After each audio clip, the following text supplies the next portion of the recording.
Packers general manager Brian Gutenkunst sends a message. I'm going to break that down for you guys in this video. Before I do, I wanted to thank everybody for your support during last night's draft. We did a live stream, so much fun interacting with everybody, so much to go over and cover in this video. Also, continue to show your support by hitting that subscribe button for me.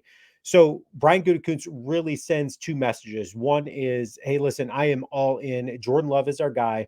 He is our most important asset. We're going to do anything and everything to help protect that asset. We know that we need offensive line help. We feel the best guy for the job is Jordan Morgan. They go and take Jordan Morgan out of Arizona. And then two is, I'm not going to deviate from my plan. I've got my guys on my board, and I felt that Jordan Morgan is the most important guy and my number one guy to take in that position. So no matter if Cooper DeJean falls to me and is a gift wrap on my lap, I'm not taking him. I feel Jordan Morgan is not going to be available by the time I, either trade back or, wait till the second round. So he goes and takes him. And at the time, I got to be honest with you, I was super frustrated, super upset. I was looking forward to Cooper DeJean wearing green and gold. At the end of the day, I saw what was happening in the NFC North. I saw that the Chicago Bears were loading up on offensive talent. And I thought we as a team needed to do anything and everything to put the right pieces around Jeff Hafley's defense. Obviously, there's two really big pieces and two holes missing on the Packer defense. One is we really need extra safety help. Xavier McKinney and Cooper DeJean, I thought would have been a great pair together. Brian Gutekunst seems to think either I'm taking best guy available and it's Jordan Morgan, and Jordan Love is, our asset. We've got to protect him. Maybe he feels other guys are going to be on the board, which there are a couple of guys for sure yet on the board, and we're going to go over that here. But when we start talking about Jordan Morgan and, whether he was the best available talent or not, of course, there's a lot of mock drafts out there that seem to think otherwise. There's a lot of analysts that seem to think otherwise. Graham Barton still was available, a guy that we thought the Packers were going to be interested in. Of course, Jordan Morgan, we knew the Packers were interested in him, but we also knew that the Washington Commanders were interested in him. I had the Commanders taking him in the second round, and that was with, I think, the fourth or fifth pick. So it made complete sense. Washington, I also heard rumors that Washington was going to be wanting to trade into the first round to go and get Jordan Morgan. Maybe Gutekunst was privy to that information and then obviously selects Jordan Morgan because he didn't feel comfortable trading back. Maybe he was late into the first round or beginning of the second round. He thought maybe Jordan Morgan was going to be gone because maybe he heard that the Commanders were going to do anything and everything to get this guy. So let's briefly take a look at the scouting report on Jordan Morgan. Obviously 6'5", 311 pounds, kind of tipping the hat of what the typical look is for an offensive lineman. Wingspan, you got shorter arms there for Jordan Morgan. He's a quick guy, runs the 40 in a 5.04.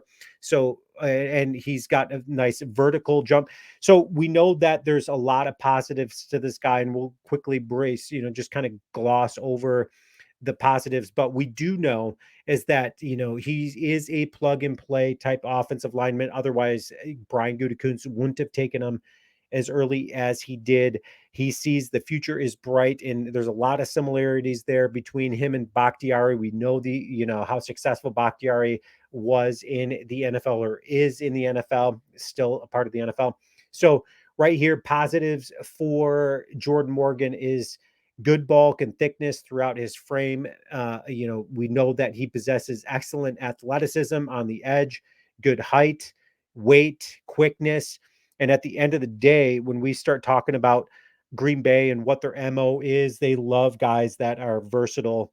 They love a guy like Jordan Morgan. So at the end of the day, it doesn't completely shock me or surprise me that they took him when they did, when I really stopped and thought about it, because again, I was thinking the easy pick at that point in time was Cooper DeJean. Maybe the Packers trade up for DeJean today, but getting back to Morgan, good burst, ease of movement in angles, lead blocker. We know that he shows some strength on the run game, run blocking protection, pass blocking protection. Latu, if you know, there's some good highlights. He was the first defensive guy taken. There was a lot of good highlights of him pass protecting and really with ease. So there is a lot of good things, with Jordan Morgan, and there's so many question marks when we start looking overall over the Packers offensive line and what to expect, what not to expect. Josh Myers, all the question marks with him there at center. Is he going to be the guy or not? He's only got 1 year left. I think the Packers, let that year dissolve. I think he, is gone after the season. Do they keep him at center? There's rumors that Zach Tom is going to be the center, new center. Maybe that is going to be the new upcoming center. Maybe he's a plug and play at times at center to just get him ready for next season, because we know the ceiling is just off the charts for Zach Tom under center. But I think maybe this is a guy that stays at right tackle for the Packers, and then maybe you've got a guy like Jordan Morgan that ends up playing guard, because I think at the end of the day, that is pretty much where he is best suited based on his fast hands and feet.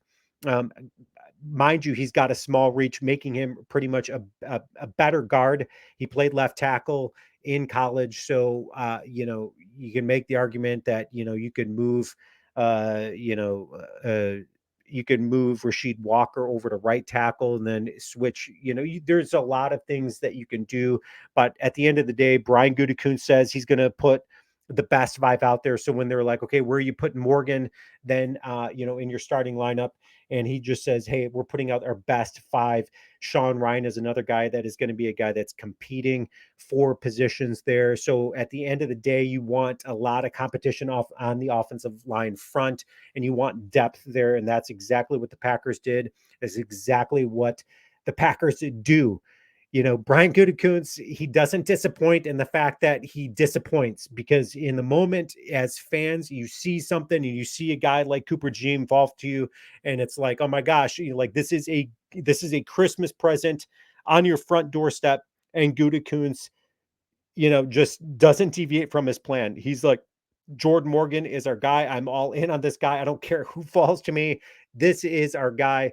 So Gutekunst, you got to give him credit. He really he doesn't care what other people think or what the knock or the heat he's going to be taking post a pick. He just goes and takes the best guy available. Obviously, negatives, you've got that short reach. It says right here, has a bad habit of opening the hips early in pass protection and over setting against wide rush alignments. So again, we start talking about him at tackle. Maybe that's not best suited for him. We know he's going to be better at the guard position, but at the end of the day, we know that he's certainly best in the Packers type of offense. When we start running jet sweeps and in a run heavy offense, that is when Jordan Morgan is at his best. So Packers may have hit an absolute home run. I got to tell you, I certainly didn't seem to think so in the moment, but having, taken a step back and looking at, you've still got a lot of areas that the Packers need to address on defense. Edrin Cooper's still out there. Newton's still out there. Kool-Aid McKinstry's still out there. Cooper DeJean's still out there. And it's going to be a big day. It's going to be a fun day. The Packers have 4 picks. Do they trade up to get Cooper DeJean and maybe even Edrin Cooper? Who knows? Who knows? Maybe Brian Gutekunst looks like an absolute brilliant guy, taking the offensive lineman that he wanted, and then maybe we get the defensive pieces that we wanted.